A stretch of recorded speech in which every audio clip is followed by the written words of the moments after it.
we didn't even know that, what is startup? What is it about? It wasn't cool to be a founder. Yeah, it was not. In terms of equatorial distribution, how do you know how much should you give an investor at any point of time or a co-founder? Timing is very important. So in this time, if I say create another chat GPT, will I be succeeding in the market? These people will earn a lot of money, so I'm going to fund this. So that's a startup idea, guys. Steal it. Hi, welcome to Founder Power. This is your host, Ms. Karishma Shea, and today we have with us Ms. Bhavna. So, Ms. Bhavna Pandya, please tell us a little bit about yourself. Hi, I'm Bhavna Pandya. I'm the Chief Incubation Officer at Research Innovation Incubation Design Labs, which you also call it as RIDDLE, which is at Somaiya Vidya Vihar campus in the heart of the Mumbai. I have been founder myself before I actually got into RIDDLE ecosystem. So I founded one company, and then because I lacked resources that time, lack of lab, because my product was pure biotech. So I needed lab, and because of lack of resources, I joined RIDDLE and thought of starting something which can actually cater to people like me. And that's how I started RIDDLE. I got into RIDDLE, started my journey there. And then from there onwards, I've been helping startups, founders, researchers, communities to get, one step ahead from where they were when they came in. That's nice. And can you tell me a little bit more about the founder era of yours? When you started your own startup, how did that go? So when I started, it was in 2013. And, the wave that you see here of startup, the culture, the invest, it was not there that time in 2013-14. It was completely different era, where we didn't even know that, what is startup? What is it about? It wasn't cool to be a founder. Yeah, it was not. And that time, hackathon culture was much more popular. People were hacking and doing a lot of competitions. And I built one product, and then I just went in and pitched to someone. He was an angel investor. And he really liked the idea. I mean, for someone who found the potential, and he was just behind me, let's start a company. Okay, and but I didn't even know how do you do it. It was just a research project. And then that's it. Like, there was no awareness. There were no Shark Tank Indian like you see today. No problems and validation. Yeah, you just building it and then just checking it out whether it is working or no. So that was the culture that time. And then when in 2014-15, when I actually was graduated, that time I actually needed a resource like a lab and all of that. And that's how this entire my product or my company got me into RIDDLE. And RIDDLE also was that time nothing, it was just a playground, what you can see when I joined in. Especially for me, I'm a biotech person. So when I don't see lab, I don't see anything. So that time it was a situation. But later on, of course, we did a lot of things at RIDDLE, which we are proud of now. And I'm so glad that we achieved what we are today. Wow. And can you tell me a bit more about your struggle to actually get a lab and test your own, products, theories? How did that go? What was the struggle? Yeah, it was quite a struggle. So I'll tell you one story, okay? So I built a product. So it was more of a bacterial consortium, or, you can say microorganisms, which was novel. I also filed a patent. Everything was done. Then, like I said, I was graduating. So again, the lab access was very limited. There were a lot of students who were using the lab, and a lot of times I lost my culture. A lot of times I had to struggle with students, faculties, even the cleaning staff. So that was quite a roller coaster for me. And then I actually retried it for 3-4 times. Did the entire experiment. Now, just for doing one experiment takes around 6 to 7 months. And I had to do it thrice, 4 times. And then again, fourth time was a time where I said, no, I can't do it here anymore. And that's how I started approaching people. So I also started approaching labs before actually getting into RIDDLE. So I started approaching labs who can fund it or who can allow me to work for a longer time and also have proper resources. But again, I couldn't find it. Then there were a lot of struggles in terms of finding labs, getting funds. So earlier it was funded with my own research fund, which we used to get from Mumbai University. It's a research grant for masters. So that was the funding mechanism earlier. But then later on, I had to find my own funds and do the entire product validation. So that was lacking, of course. And then that was a struggle that I faced. And that day I made a promise that I'm going to create a space where the struggle will be less. At least, the struggle that I went through, other founders may not. So that's how I created BioRiddle in the same campus. I proposed this BioRiddle concept. So when I joined Riddle, I met a lot of people to see what we can do to solve this problem. So I met a scientist from CBS, which is Center of Excellence in Basic Sciences. He was the director that time. So I just went in and told him that, this is what I want to do. And then he said, this is an exciting idea. So I proposed this do-it-yourself biology lab. So that time, like I said, hackathon, makerspaces, cultures were very famous.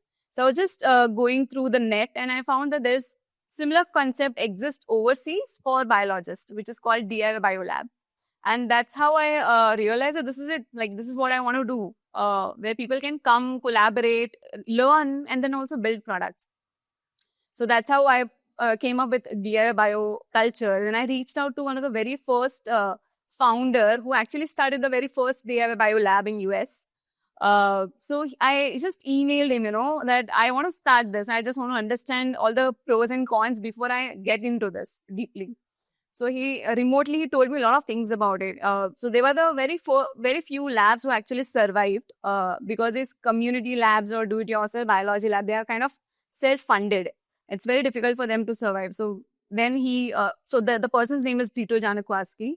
So he helped me through various mails and he told me that these are the challenges you might face. So you better be prepared. And then that's how, we started that. And I brought this culture in India, do-it-yourself biology lab. So again, to check and validate before, again, any finances are involved, I did one research where I just circulated that this is what is coming up. It's a new initiative at Somaya Vidya Vihar. So if anyone interested, please fill up the form. Just like that.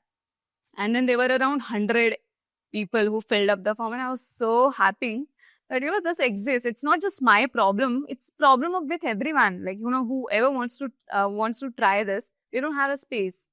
And that's how then I proposed this thing to our president, Mr. Sameer Sumaya, that, I want to start this. And I have collected interest also who are very interested. So he also liked the idea. He also allowed me to pitch this idea to various dignitaries who were well known in the field to test out whether, what are the feedback. I proposed it to various people. Some were very excited about it. Some were like, it's not something that in India will survive. So I was like, okay, I still gave it a try. Then without any support or infrastructure, so Riddle that time, it was just a playing hall. So we only had few chairs and tables that time. And for biologists, again, it's very difficult, to work around the chairs. So we built this community of 35 people, 35 members were there. And they became my helping hands. They started building all the communities together. They started getting all the mechanical engineers, the biotech enthusiasts, anyone. And if you see the diversity of the biologic community, it was vast, right? From IT guy to mechanical to electrical engineers to say arts, commerce, everyone was there. And everyone was excited because the culture itself says you learn, you experiment, and then you build. So like a community. Correct. And I was so surprised to see that I just expected that only biologists will turn up. But I was so surprised to see that there are IT people, there's mechanical, and they're so excited about this. So that gave me a really good confidence. Then later on, we started building projects without having fun. So I used to go to different colleges to get some equipment which they are going to discard. Okay, I'll just ask whether you have something that they're going to throw away, just give it to me. So I used to gather all such equipments I gathered it from our university, from our hospital, from TIF, from various other colleges and universities. And then we got them together. And then we did this hackathon where we can ask these people to repair it so we can use it. So that's a very clever way actually to get your work done. Yeah, I mean, what you can do, you don't have funds. So we did that and some equipments were repaired and we were so happy that, now we have something to start with. And that's how these 35 people, they started working on the project. I still have few pictures if you want to see it. They were just taking some, bottles like this. They were putting some straws in it to create a fermenter around it. So there were so frugal innovations happening with when you don't have resources, you actually create those resources. So those things happened really, really nice. And then our next step would be to get a grant of funds, where we can establish this entire facility properly. So then again, I went back to Mr. Sumaya and I told him that this is a progress, and he was so happy to see that. And he said, "No, I'm going to fund it. You tell me what is the budget that is required to, move you ahead." So I said, "Okay." So I prepared a budget, and parallelly, I wrote various proposals, to Tata Trust, various other governing agencies, government bodies. And I wrote around 6-7 proposals, depending on different types of funds and grants for this particular initiative. But all of them got rejected. So every time there's rejection coming in, I was like, no, I'm going to try one more. I'm going to try one more. So likewise, I spent like so many months only writing proposals. And finally, I got a go-ahead from BIRAC. So BIRAC saw that, and even we were the very first private company who were they're going to fund. Otherwise, they normally fund all the universities, IITs, AIMS. So we were the very first private limited company who they wanted to fund that time. And they also said, this is this case right now. I was like, okay. And then we got a fund from them, and then we found a space in the campus again. So our Riddle space, we received fund from DST earlier. So we set up this entire hardware IT technology center there. And then we had to find another space for this. So then we came up to one space, which is a 2-floor facility. So it was earlier a badminton court. We again approached management that this is not in use, and we would like to use this to create the bioreal facility. And that's how we got an approval. Then it took around 2 years to build it. Like, it was built from the scratch. So we built this facility, and now it's up and running. So currently it's hosting around 51 life sciences companies. There are a lot of projects. Around 86 projects have been completed, and more coming, of course.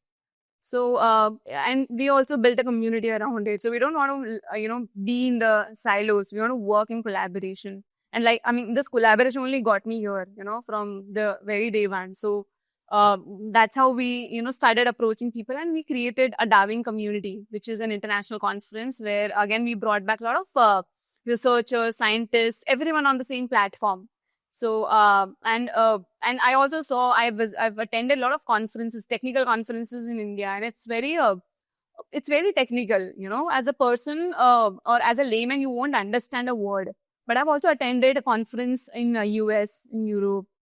So, MIT Media Lab, they invited me, for all the effort that I've created in India. So they invited me for multiple talks, and I saw their conference, it's not limited to either only technical presentations. They have a lot of more. Like, you just be there, and I can see the diversity they were also getting. They were getting media people in their conference. They were getting artists. They were getting scientists. So I just wanted to, bring such culture here. We don't have to be very technical. We have to be very collaborative, where everyone understand what one scientist is doing. Science communication now, it's a new thing, but it was very much needed. So that's how, again, we built the community of Darwin here. So a lot of things that we did around the space.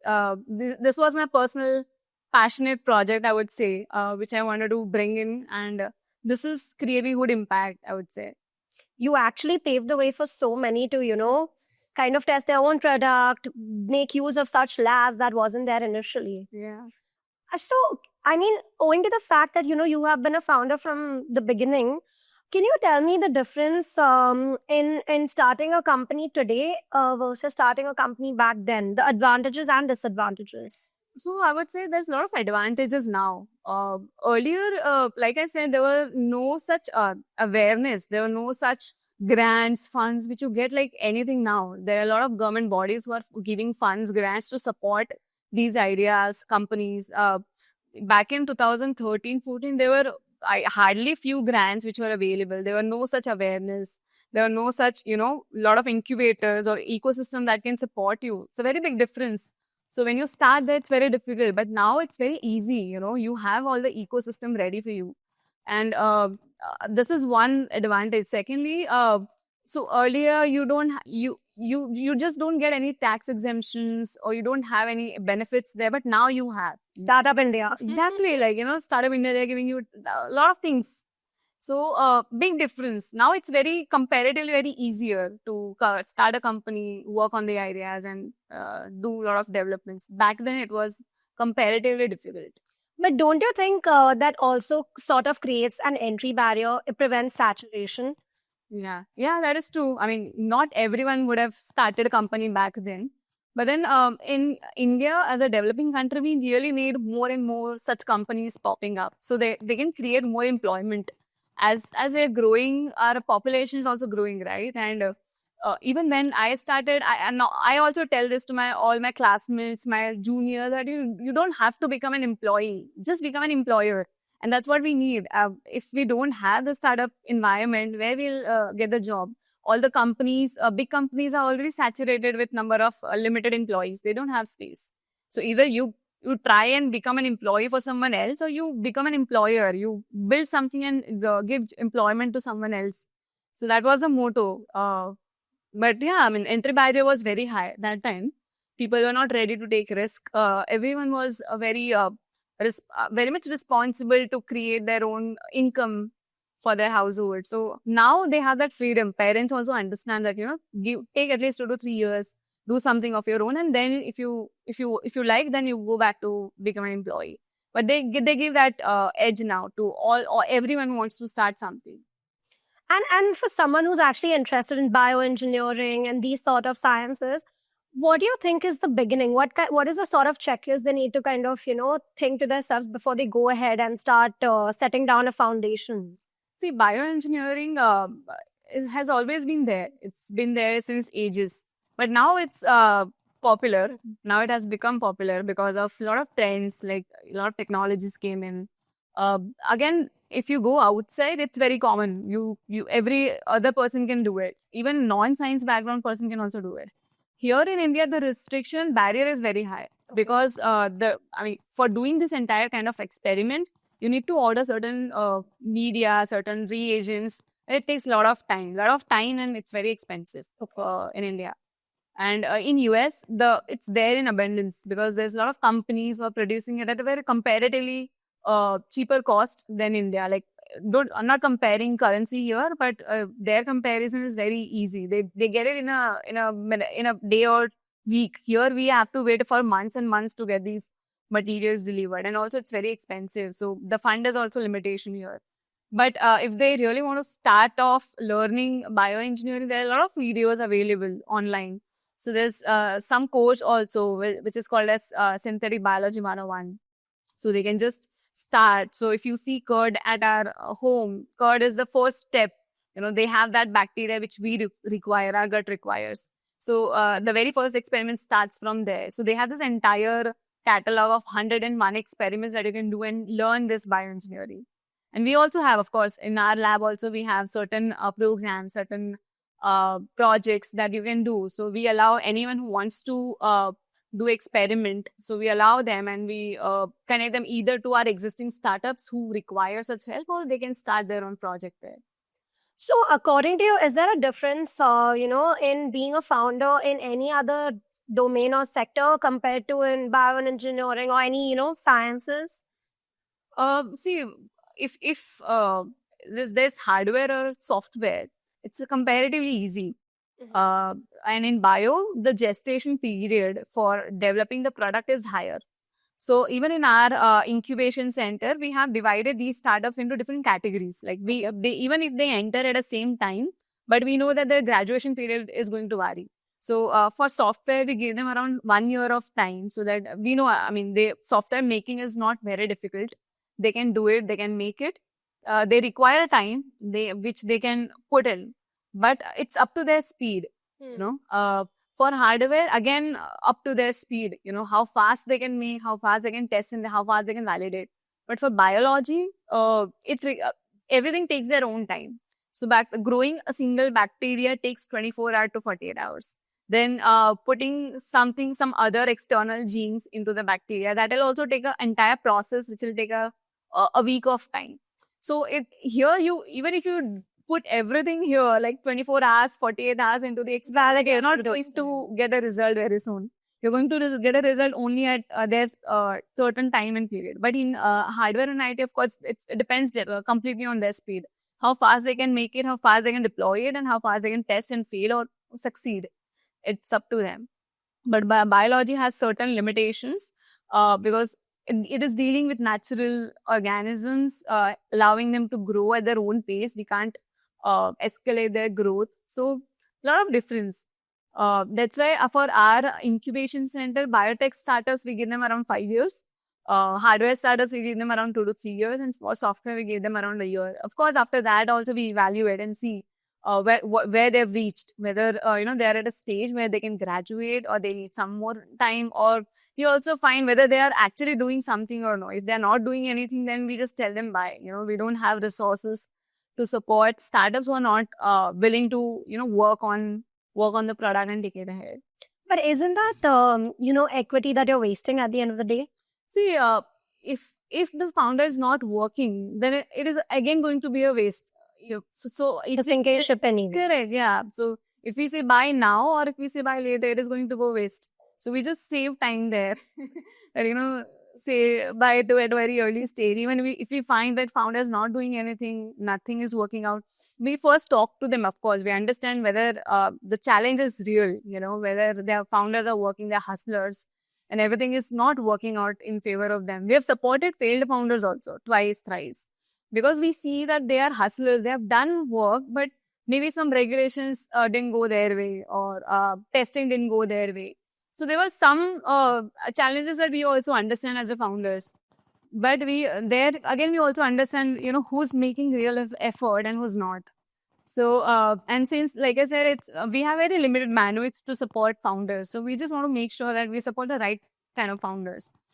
So, staying on that topic, I actually want to know when you start mentoring a founder, what are some of the red flags within their behavior or mindset that you think from the beginning, okay, even if the product is great, it's not going to work because of the founder attitude? Yeah, definitely. So, see, I found the flexibility is one challenge. Okay. So we have mentored a lot of startups. We also came across startups who are not ready to listen. See, everyone finds their own idea unique. My idea is great. But unless you test it out with the real user who's actually going to pay you, you don't really understand whether this idea really needed or no. And some founders are there, they're very reluctant, they won't listen. They're like, no, my idea is great. I'm going to go ahead with this. And then eventually it fails in the market with the users. If users are not going to use your product, you love your product, that's okay. But then you need to understand that whether the user loves your product or no, that matters the most. I mean, as an innovator, that is okay. If, as a startup founder, you need to make money to build a product, to build again a company. So that mindset is little off sometimes in the founders. So flexibility is, I would say, is very much needed, to change their mindset, to adapt to changes, to go and talk to users. See, we also do this user testing and behavior. So in one of our programs, we do this human practices where the founders needs to go and speak to these end users before they actually develop the product. We ask them to do survey. We ask them to go and check with users whether they really need it or need this product or no. If yes, then what are the do they like your product or no? If no, then what are the things that you need to change for them to adapt it or to pay for it? So those are the things that we ask them. If they come at early stage, we tell them to do at a very early stage only, so that they don't have to rebuild the product again. And that some founders do. Some founders will go and speak to these people. They'll get the feedback. They'll come back. They'll rebuild it. So that's very important at very early stage. But founders who come a little later stage, then again, we ask them to do little research, market research, understand whether this is needed. If not, can you tweak your product? How flexible it is? So those kind of things that we do. We also see whether, even if the ideas are not great, but the founder has to be great. Founders can pull off any ideas to any level. So even when we do the reviews of pitches, we also see and ask the founders, what is the background? What can you bring on the table? And even for investor, the team profile is very important. If the team is good, they can pull off any idea. If the team is not good, even the idea is like innovative, rocket science, but they won't be able to pull it off. So if let's say a founder's deep into their product and they've already, done a lot of market research, pumped in so much money, etc., etc. And at some point, like you said, they need to test their product, see if paying customers actually want to pay for it. Correct. So when they're so deep into it, would you and they find out that after testing it, the product kind of needs to be pivoted. So would you recommend that they do pivot and go in another direction, or is it better to keep testing in the same domain you're going into? See, if they've already tested and they have all the data which says that you should not go ahead in the direction, we definitely tell them to pivot. Because if they don't pivot, they're going to die, right? So pivot is very important when it is needed. Even in COVID, if you see, a lot of startups died, but a lot of startups survived because of pivot. Some of our companies were into something else, but when this COVID hit, some died. We had one company called UFarm, which was into urban farming, and it was completely for luxury hotels. And before COVID, they did very well. They put it on different hotels, 5-star hotels, and they were using it. But when the COVID hit, the hotel industries faced a lot of losses. And then they couldn't sell their product. And eventually they had to shut down. And they couldn't pivot that time. But a few of the founders survived. So they had this remote monitoring system, which they developed for some other type of patients. But then it worked for COVID patients, right? No doctor would want to go and check on the COVID patient very closely. So their devices worked. So they pivoted to COVID patients that time. Again, then once COVID is over, they again went back to their original idea. So pivot is very important when it is needed. If you don't pivot, you die. So how do you know if you need to pivot? Like in terms of the situation you just told us about, they knew COVID hit. They knew there's a logical, gap where they could actually enter. Correct. So when do you know when is the right time for your startup to pivot, or if you need to pivot, and how? See, timing is a very important factor for pivoting. So, for example, now this AI wave is going everywhere, right? But now the AI products have become so redundant. Every other investor would literally, avoid AI product and go to the next, because it's there almost everywhere. Now with AI, you can also build a lot of things. You can also build a lot of codes, which was earlier difficult, which was entry barrier earlier. So timing is very important. So in this time, if I say create another ChatGPT, will I be succeeding in the market? That's the question, right?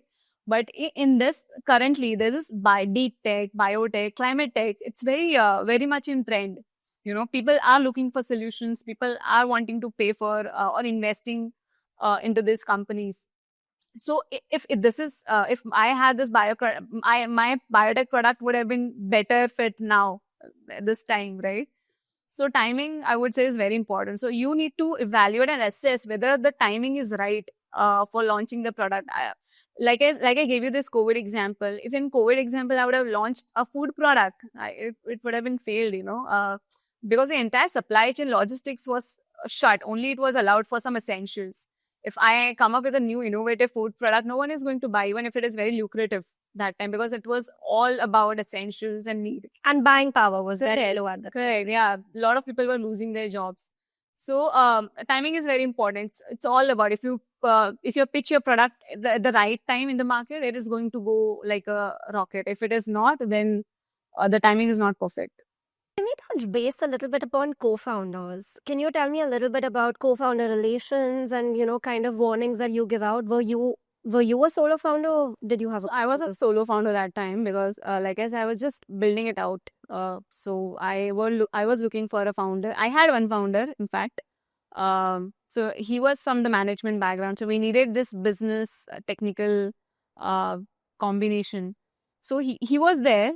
But then it didn't work out after all. Yeah, but co-founders are very important, very, very important. Like I said, everyone will look at your team profile first before actually looking at your innovation or the product. So co-founder profile is very important. Also, the warning would be, so we have seen a lot of disputes happening when the relatives are involved as co-founders. I saw this cousin fighting.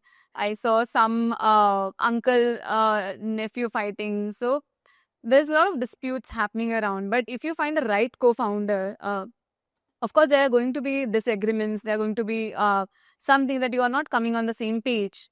But the understanding has to be there. They have to think about their company first and themselves later. We also had a few of the friends also fighting over where one person allowed the flexibility to the other person who was going for an abroad study, but then the other person then started asking for equity and a lot of money in return. So we saw various cases. So that's why we started this co-founder agreements between the founders. So we have this founders agreement where, as a part of KYC onboarding, we ask them to have your own founder agreement where there are some clauses listed which doesn't affect the company. So because of the co-founder disputes, few companies shut down in our ecosystem. So we just wanted to be sure that whenever you're coming to the ecosystem, just be ready with all the clauses. You may have your own set of agreements where, if you want to do it on a vesting basis, if you want to do it on some milestone basis, that is your call, but that has to be structured. And then we can avoid these founder dispute later on, because that affects the company a lot. So for those of them who actually are on the lookout for founders, let's say that, there are many people who have co-founders that they find at the right time, right place, like a romantic love story. And then there are some who, like an arranged marriage, go out looking for one. Yeah. So for the ones who are going out to look for a co-founder, what kind of, recommendations do you give them? What should they look at and what should they sign on before they get into any kind of partnerships? So, see, what I advise to our solo founders, that if you're looking for a co-founder, don't directly onboard them. Mm-hmm. That is the first warning that I give, because before knowing them, before actually you know that they are going to work properly with your own milestone, or you both have same vision for the company, or you both are compatible working with each other. So until unless these things are figured out, you don't give out equity. So I tell them that, if you want to take them on board, take them as an employee or take them on a vesting basis, where you give them certain milestones that these are the things that you need to complete before I can allot you this much percentage of equity. Then you again give them another set of equity until that trust is built that, this is the person that I want to work with. And I think this person can take my company to any next level. So until that confidence is there, just work on a contractual basis. So that contract will end anywhere. But once they are onboarded as founders, you can't remove them until you have to shut down your company. So this is the advice that we give to all our founders, that if you are looking for one, first work with them, see whether they are working properly with you, and then only decide whether you want to onboard or no. Our users are getting a free incubation course right here. Yeah. Well, yeah. This is the fact. So, there are many people who are, at a crucial stage and they kind of need to get their co-founder on board very quickly because, as you know, the ecosystem doesn't fund solo founders. So, what about them? Maybe they don't have the time to, go through the whole vesting period or get to know them. So, what do you think is crucial to look at in those settings? See, even if someone is looking for a founder, that's very crucial stage, they can still put them on the pitch deck, right? Nobody is going to question whether they are the directors or whether they are completely legally bounded with each other. So we also get a cases where the founders are solo, but then they also have potential co-founder on the list, and we also look at their profiles, whether they are good or no, how this company is going to be. So again, that is judged upon. But if you're not sure, we don't really tell them to onboard them. You have to be very, very sure. Like, it's like you marrying your partner, you are very careful about choosing the right partner. That's how you have to be very careful of choosing a right co-founder for the company, because that person is going to help you achieve your goal for the company. And in terms of, the kind of work that the two do together, how do you think, what kind of market gaps should you look at that your co-founder will complement? So, see, normally we tell them that whether you need to have one technical person and one business guy. Okay. So, and this combination works like a magic. One person knows the tech in and out, and the other person knows the market in and out. So, that is the combination. It's the perfect ideal combination, we can say. One person is always going out looking for clients, market, fundraising, etc. The other person is always building that product, doing R&D, more iterations, testing, validation, all of that. And once that is done, then you are very good to go to scale this. And how do you profile the tool? Like, how do you know if you're the marketing guy or you're the technical guy? So they will Or know. girl. They will know, right? So if I'm a tech person, I would always be interested in tech. I would want to do only tech. So I have seen, so someone who actually came first, and then later on they founded the other co-founder in the team. But then that person was very, very sure that I don't want to deal with people. I'm very happy to deal with technologies, and I'll build the product. And he let the other person take care of the market, stakeholders, building businesses for the company. But that is, I think that people knows from the very beginning that I want to take care of this and you take care of that. So the extrovert and the introvert, you could say. Yeah. Good way to profile the two. Yeah, I think so. Because unless you know the technology, the product is not going to build. And that person will have to be there at the center to build it. And the other person, extrovert, has to go out of their way to talk to people, get the people here, test it out, validate it, raise funds, make businesses for companies. So yeah. In terms of mentorship, can you tell me a bit more about the interesting mentees you have and their profiles, what kind of products they are building? I mean, we have amazing companies. We are running a current cohort, which consists of 40 startup founders. So we have curated those founders from, say, 600 applications that we get. So every quarter, we get around 600 applications for the incubation itself. And from that 600, we could only take 40 because that's our bandwidth to help startups. And these 40 founders are extremely good. Like we have startups from agriculture to climate tech to sustainability, like building sustainable materials. Then some deep tech, like in space tech companies. Wow. So a lot of interesting companies in this cohort. And it's very interesting. So our obviously space tech startups requires a lot of funds. And now India is ready, When we got them into incubation, they also got a first check from the investor. Again, the space tech companies, they have long run developments, and then only they'll be able to generate some cash flow. And people are still wanting to invest. So that's a very green flag, I would say now, because I think investors have become very aware that deep tech companies, it will eventually grow bigger than the others. So the wave is there. And like I said, agriculture, we have one company called Falatech. So that company is into supplying this very fresh leafy vegetables right from the farmers to the kitchen of hotels. So they have built this entire deep tech model where this model or like an app will allow farmers to understand what is the quality of the farm, what is the quality of the crop that they're getting, whether it is greeny, it's fresh, how much nutrients does it contain, everything, all the data will be there. And that it will also tell the farmer that what is when the right time to harvest those greeny leafies. Right, so they do that whenever the app give them this alert. They'll harvest the greens from there, and then they'll deliver it to hotels, and hotels get a very good quality of it, and they also get a very vast list of the nutrients that is available in the fresh veggies. So they have developed that. They are doing it in Hubli right now. So we have virtually incubated them. They are operating from Hubli, but whenever we tell them to come here and be present for various events, they do. So that is one interesting. We also supported one very grassroots innovator from Kashmir, Pulwama district. So that founder, he came all the way from Kashmir to attend one of our cohort part. We did this climate tech and acceleration program. So there we supported this company. So his company was actually using the apple waste, which was like high there. They were turning this apple waste into cattle feeds.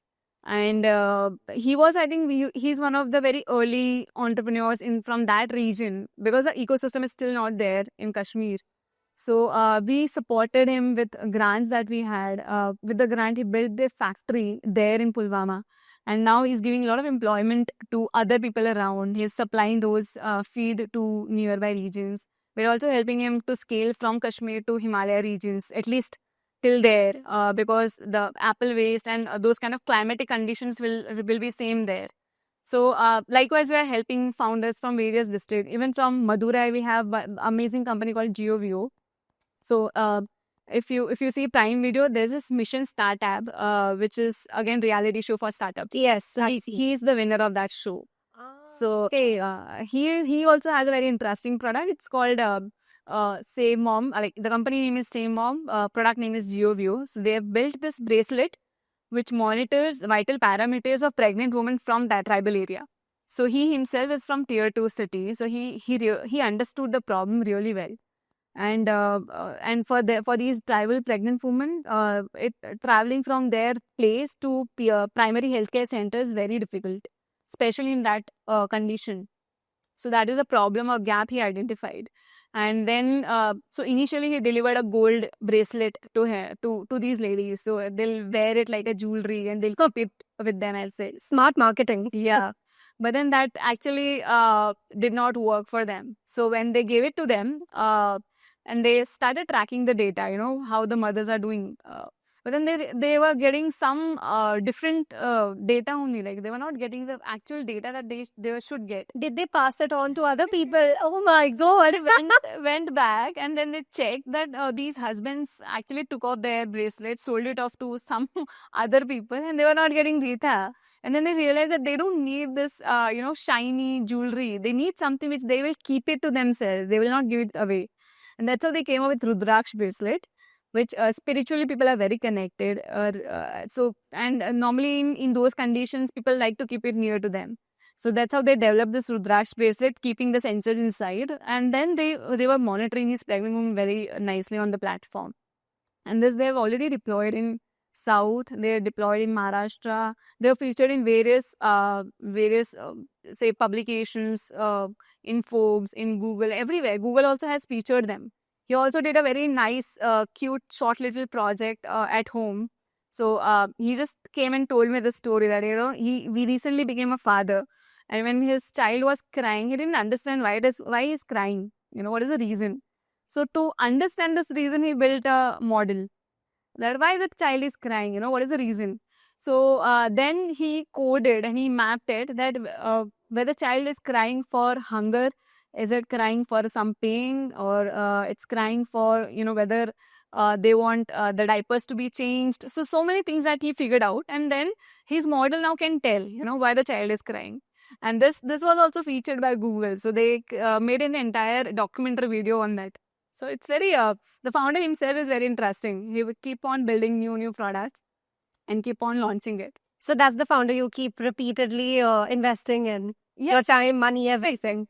We invested a Buyrack seed fund into them, but we also connect them to various CSR agencies, funding agencies.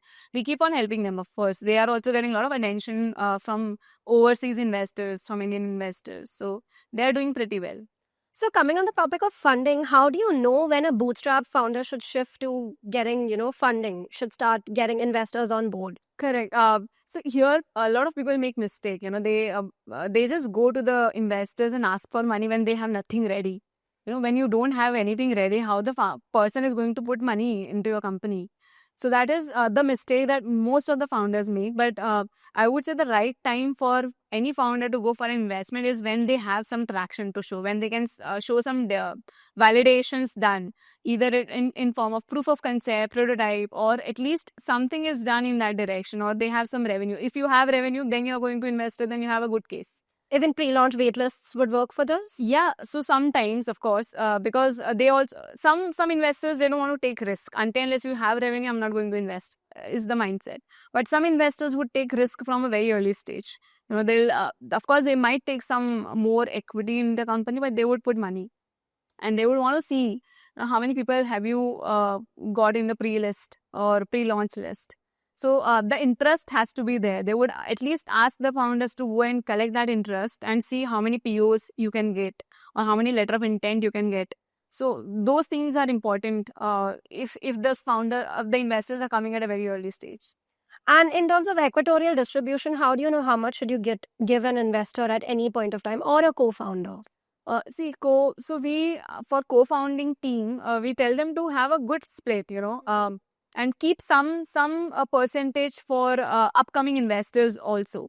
So it depends, how many founders are there in the team. It should not ever be 50% or all of that. You need to keep some equity for these investors coming in, for advisors if they are very crucial to your company. If they are coming on board on an equity model, then you need to keep some equity for them.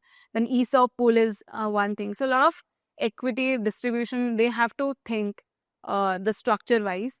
But for valuation per se, if the startup is at a very early stage, the valuation completely depend on their future projections or the market trend. Sometimes the figure is very crazy, they'll just come up with 100 million valuation and there's nothing done in the company. But they have to be very realistic when it comes to valuation. Otherwise, again, the investor may not show interest if you don't put on the right valuation on TV.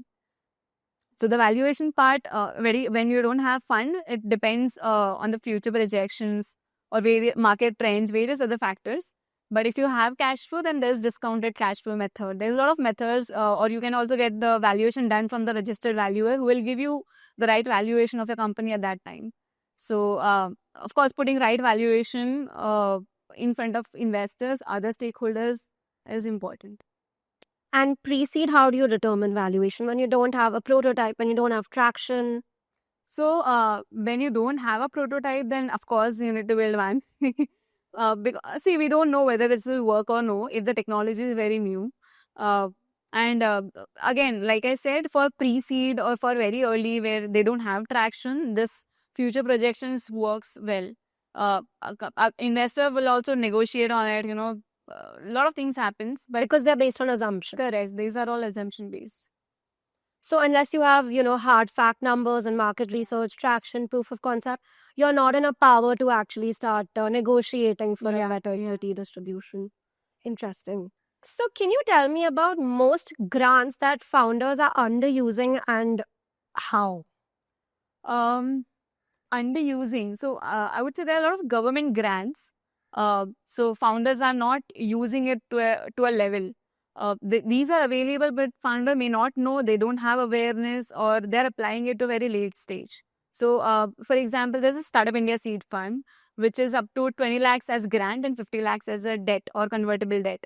So that is available to founders only up to 2 years of the age of the company. And that's pre-seed as well? That's pre-seed as well. That's amazing. Yeah, that's even, if you want to test out your product in the market, you just get a grant from the government that, go and take this 20 lakhs and do the test, right? And if you are above that testing level, then you get around 50 lakhs to build the product and scale it. And even if you can return that fund also, you can convert it into equity. So that is up to you. That's a high level advantage that a government is giving you. But like I said, founders may not know, or they come to know very late when they are already crossed 2 years. So that's one thing that I would say it's very underutilized, the government grants. Perfect. So now we're going to be moving on to the game segment. I am going to be giving you 2 placards. One says hype and the other says hoax. So ideally, I'm going to be giving you a statement and you have to let me know if you think it's worth the hype, which is a good thing, or if you think it's a hoax. Okay. So there you go. And you can just show the camera Okay. anytime you're putting up an answer. Okay. So for the first one, grants are more preferred over VCs for the first 18 months in deep tech. Hype. Okay. Why? Because it's grants will help you to move your product development very further than compared to VC funds. Like I said, at early stage, VC funds may not come, and you need something to build your product. So it's worth the hype. Okay. Interesting. Corporate CSR accelerators produce better pilots than pure VC cohorts. Hype. Okay, why? So, see, these corporate products or the startups who are funded through CSR via corporate innovation, they do a lot of pilots, they do market validation testing, and then they utilize that grant to build that clientele. Compared to VC cohorts, of course, they are very good. They fund the startups, but then the pilot, the clientele building, that is required for any company. So I think, again, it's worth the hype. Interesting. Okay, so for the third one, DIY biolabs can create IPO scale companies. I know this is a personal favorite for you. So it's going to be neutral for me. of course, like I said, DRI Biolab lacks resources. We are very fortunate that we have one. But for building this IPO scale company, you need to have those resources in place. So I'm not going to give hooks for this, but yeah. But yeah, they need a lot of resources. Okay, fair enough. So for the fourth one, climate tech will see more non-dilutive capital than any other sector in India. Non-dilutive equity. Again, it's hype. What the hype? Yes. Climate tech is coming up like a wave. I mean, it's needed in this condition. So I think it's worth the hype. People want to invest. There are a lot of grants available, non-dilutive grants, which they give it to founders, and they just want to see impact. When it comes to climate, it's impact. So I would say yes, worth the hype. Okay, so for the second segment, we're doing something called fund or fail. I'm going to be giving you two placards again. One says fund and the other says fail. So fund means you would fund it, and fail means you ideally think it would fail. Yeah. Okay, so there you go. Okay, so for the first one, a community lab that turns student research into paid industry pilots. Fund, definitely fund. Because if you're getting a space, they can just walk in and get your industry pilots done. Why not? And these people will earn a lot of money. So I'm going to fund this. So that's a startup idea, guys. Steal it.